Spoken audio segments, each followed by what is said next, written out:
Rádio Gazeta M 890. Entrevista.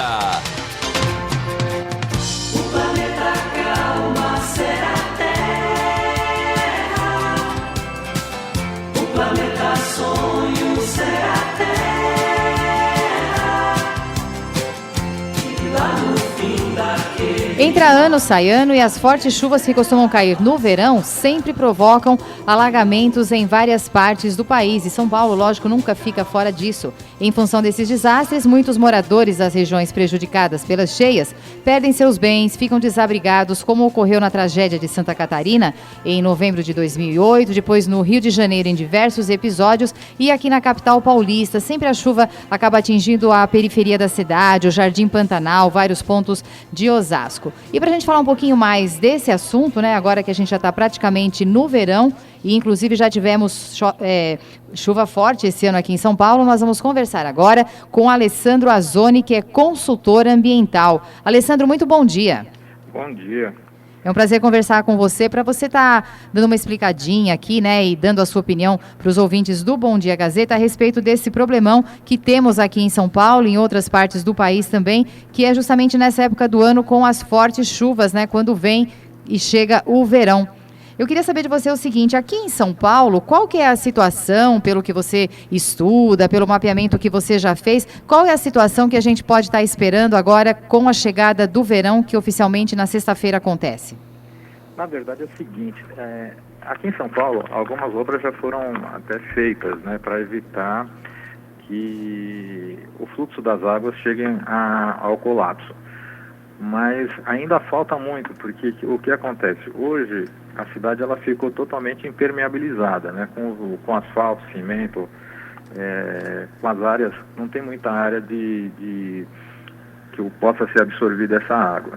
E por natureza, a água tende ao fluxo do rio mesmo.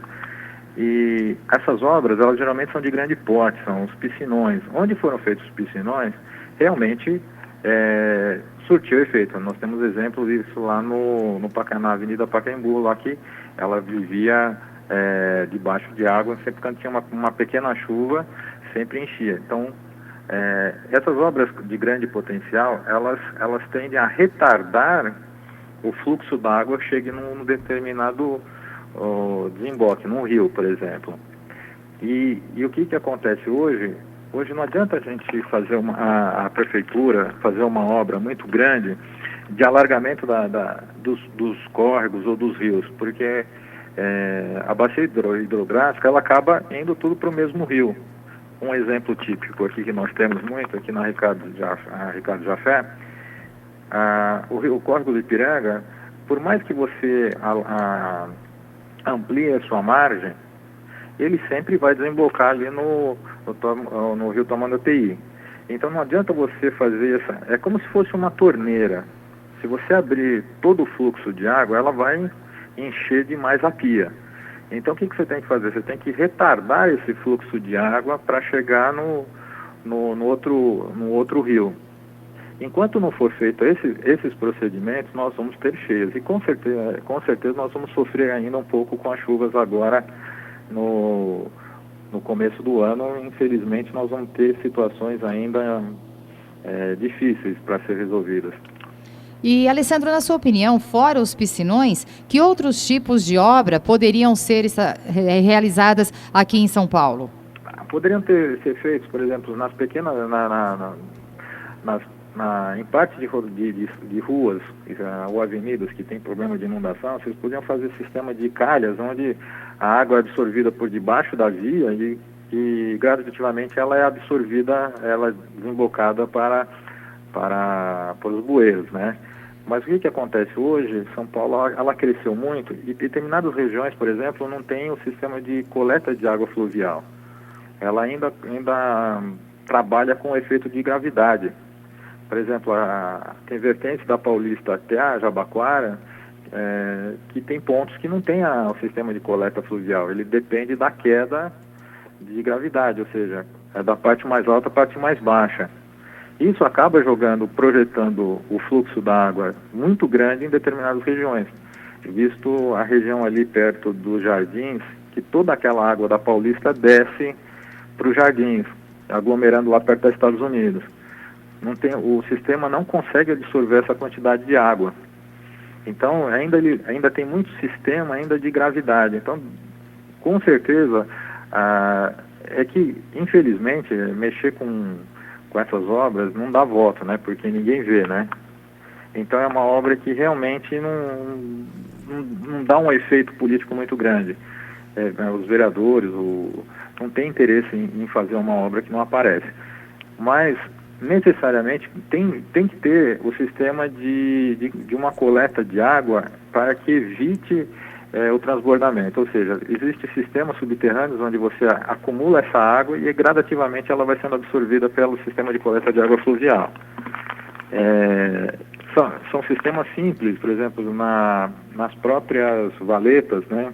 Eles podem fazer um sistema de gaveta, né? Que a água quando passa por ali, ela acumula embaixo dessa valeta e automaticamente ela vai sendo absorvida após a chuva, ela é absorvida gradativamente. Nos fluxos dos rios, que realmente recebem esse fluxo de água muito grande, você tem que fazer obstáculos entre eles. Você pode até aumentar a margem do rio, mas você tem que retardar que essa água chegue com a mesma velocidade no outro rio. Então você tem que fazer que aumente as margens, mas coloque obstáculos para que essa água vá se perdendo a velocidade para chegar gradativamente a um ponto. Certo. E outra coisa, Alessandro, de acordo com dados, né, que foram passados aqui para a gente do Bom Dia Gazeta, pela sua assessoria, mais de 500 mil pessoas vivem em áreas de risco na cidade de São Paulo. E de acordo com a Prefeitura, a maior concentração de moradores está na Zona Sul. Sempre acaba chegando nessa época do ano, que vem o assunto à tona, né, porque a chuva acontece e acontecem os problemas. Por que antes de estar acontecendo todas as tragédias, que elas já acabam sendo previstas, por que algo não é feito para que essas pessoas sejam retiradas dessas áreas de risco da cidade? Existe uma situação que eu acabei estudando e levantando, é que as áreas de risco, geralmente, são áreas de proteção. E não sei o porquê, como isso acontece, ainda não consegui chegar nesse fenômeno da urbanização dessas áreas. Se ela é uma área, uma área de proteção, uma área invadida, é uma área que tem que ser protegida, obviamente essas pessoas têm que ser retiradas. Mas o que acontece? Eu não sei como, de repente tem uma rua, tem um poste, tem um sistema, tem iluminação pública, tem energia elétrica em área que não poderia ser urbanizada de hipótese alguma. Uhum. Então, tem áreas, por exemplo, que foram urbanizadas sendo áreas de proteção permanente, ou seja, que jamais poderiam ter sido construídas ou habitadas.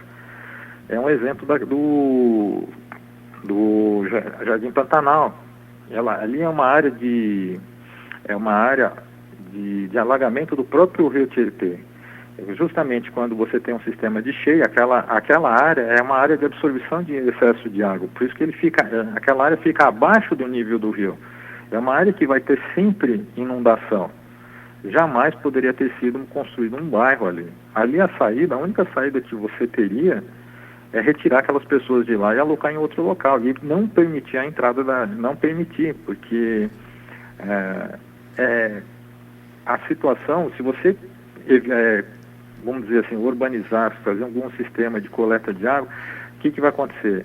Você aperta de um lado, inunda do outro. Então, se você não deixar aquela área de escape, obviamente as marginais ficarão sobre águas. Então, é uma situação que exigem uma questão de política pública. Agora, o porquê que essas pessoas vão lá, a gente sabe, por causa de falta de condições de moradia, nós sabemos vários motivos que levam a pessoa a morar, mas o que leva uma pessoa a urbanizar aquela área? O órgão público que urbanizou, que fez uma rua, que fez uma canalização, que não chegou nem a fazer canalização, ele coloca o asfalto, luz e praticamente os postes, iluminação pública, numa área que não pode. E a grande questão que foi discutida no Código, o novo Código Florestal, justamente foi uma coisa que eu briguei muito, foi a liberação das áreas de encosta. Se você libera, hoje nós já temos problemas como no Rio de Janeiro, que você teve as áreas de encostas que foram construídas, e nós tivemos aquele desastre que matou várias pessoas no Rio de Janeiro, na região serrana, foi já com o Código Florestal Antigo de 1965 proibia a construção de áreas de encostas, e as pessoas construíram. A culpa é um pouco do órgão municipal que deixou construir, do órgão estadual de meio ambiente que deveria ter proibido.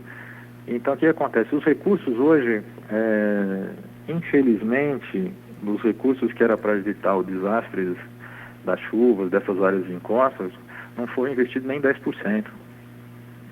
Então, é uma situação preocupante, porque o governo federal, a verba que ele tinha destinado para evitar os desastres, não chegou a gastar 10% nesse investimento. Então, é uma situação que realmente vai potencializar. O que se pode fazer realmente remover essas pessoas dessas áreas. Por exemplo, áreas onde não que você está falando assim, vou tirar a moradia da pessoa, mas tem áreas de encosta que você não tem o que fazer, porque são terrenos de pedra, onde você não tem como você trabalhar um sistema de contenção. E se for fazer, é absurdamente caro. E a segurança disso, assim, não é uma segurança de 100%, sempre há riscos. E eu acho assim, já que a municipalidade ou o Estado vai trabalhar com vidas humanas, ela tem que sempre pensar na segurança total. Então, o correto seria a remoção dessas pessoas. Alessandro, bom dia. Renata quem fala, tudo bem? Tudo bem. Alessandro, você estava falando aí do perigo, né, dessas pessoas que moram nessas áreas de encostas, que podem estar se prejudicando, como a gente sempre vê, principalmente no final do ano e começo de janeiro. Agora, e essas pessoas que moram, você citou aí também a Ricardo Jafé, né, essas pessoas que moram que não são áreas de encostas, mas frequentemente sofrem, né, com essas inundações. O que a população ela pode fazer, se é possível, para evitar essas enchentes? Olha, o que ela pode fazer é aqueles cuidados básicos de policiar o seu vizinho, policiar a comunidade em geral da região que passa o rio, para que evitem de se jogarem resíduos, garrafas PET, essas coisas no sofás, essas coisas absurdas que acabam entupindo cada vez mais. Mas, assim, o que se pode fazer, assim, preventivamente é que as pessoas façam as suas comportas, assim, para evitar essas partes de inundação, porque, infelizmente, as obras dentro do sistema municipal estadual, elas são demoradas, por causa do sistema de licitação, e o sistema que é usado demora quase um ano para você pôr em implantação projeto implantação projeto. Na Ricardo Jafé, nós estamos falando de uma obra de quase 25 anos que está sendo feita, né? E as inundações continuam, né? Então, essa situação da Ricardo Jafé é justamente aquilo que a gente estava conversando. Em determinados pontos houve o alargamento da margem. Cabe mais água? Cabe. Só que ela leva da mesma velocidade para a Tamanduateí. Ou seja, ela vai despejar, o Tamanduateí já recebe muita água, então o que acontece? A água acaba voltando. Então, você fica numa situação assim, infelizmente o morador vai sofrer agora, vai sofrer com enchente, com certeza, infelizmente eles vão sofrer com enchente. O que eles podem fazer realmente é minimizar os prejuízos, assim, colocando comportas, evitando de jogar lixos, evitando de colocar o lixo, os sacos de lixo fora de horário, para que esse lixo com as enxurradas não caiam entupindo as bocas de lobo, tentando evitar tudo que possa obstruir a saída, possam obstruir, como chama, a absorção da água, né? E sempre que puder, tentar fazer as calçadas verdes ou tentar aumentar as partes verdes para que essa água seja absorvida. Lógico que se a gente falar assim, mas uma calçada só, não, mas se um bairro inteiro fizer, você começa a ter um sistema de absorção de água muito mais rápida do que só o cimento, né? Alessandro, deixa eu só ver se eu entendi direito o que você falou. Então, essas obras na Ricardo Jafé já tem um bom tempo, acho que até hoje, se a gente passar lá, sempre eles estão em obras ali. Então, acontece que resolve o problema ali daquela região do Ipiranga e vai estar prejudicando ali na região do Tamanduateí, é isso mesmo? Porque que acontece? Vamos pensar assim, como se você abrisse uma torneira muito forte, né, numa pia pequena. Se você, de repente, você coloca um sistema de água que chega numa velocidade muito rápida no mesmo lugar, a tendência e você não faz nada para aquele outro lugar poder absorver essa quantidade a mais de água, você vai ter uma pia cheia. Então, o que tem que ser feito aumenta-se as margens, ou até possível, nas cabeceiras de onde você tem a grande absorção de água, a grande acúmulo de água, construir piscinões nas cabeceiras da Ricardo Jafé, para que essa água seja absorvida e gradativamente seja dispersada no rio, para que ele possa, dentro do fluxo normal, ser levado, mas simplesmente alargar as margens, colocar mais água e jogar água, vai inundar do outro lado. É uma questão de torneira, vamos falar assim, para ficar mais fácil para o ouvinte. Entendi. Alessandro, igual você falou, né? Provavelmente a população vai sofrer de novo com as enchentes. E quando elas perdem bens, né, numa enchente, como que elas devem proceder? Olha, é complicado porque existem dois tipos de cheias, né? Tem as cheias artificiais e as cheias naturais, né? A cheia artificial é quando você tem assim, os bueiros, diques, represas que estouram e que você tem uma elevação de água. E as naturais, os efeitos naturais, que são da natureza mesmo, é complicado porque assim, caberia o órgão